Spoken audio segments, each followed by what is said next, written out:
En marge du Forum mondial économique tenu à Davos en Suisse, le président de la République démocratique du Congo a reçu le ministre représentant les 3 pays détenant des importants bassins forestiers tropicaux au monde.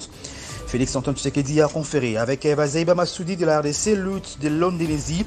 et Marina da Silva du Brésil sur le partenariat stratégique et historique signé le 14 novembre 2022 par ces 3 pays en vue de la mutualisation d'efforts pour lutter contre le changement climatique.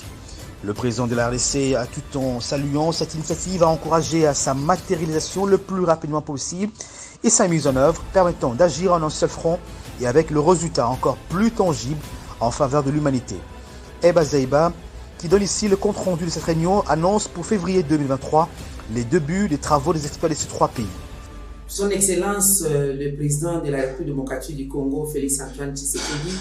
a reçu en audience 3 ministre représentant de la République démocratique du Congo par moi-même et aussi la ministre de l'Environnement du Brésil, Madame Marina da Silva, et le ministre Luhut de l'Indonésie,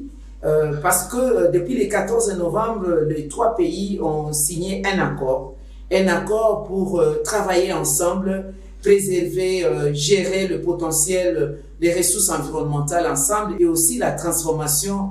locale de leurs ressources naturelles. Parce que vous savez, le Brésil est le leader du bassin de l'Amazonie, la RDC aussi a le leadership de potentiel dans le bassin du Congo, de la même manière que l'Indonésie. Nous avons le même défi, nous jouons le même rôle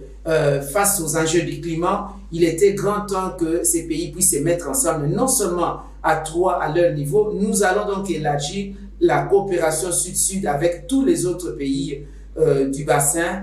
Pour rappel, dans ce partenariat, les 3 pays avaient souligné l'importance de renforcer les efforts visant à faciliter les politiques de commerce et de développement durable pour la forêt tropicale. Les parties à cette déclaration sont convenus de travailler par ailleurs ensemble pour mettre en place un nouveau mécanisme de financement durable afin de soutenir la mise en œuvre des engagements des parties post-2020 en mettant un accent sur le paiement basé sur le résultat pour réduire la déforestation et conserver les stocks carbone forestiers.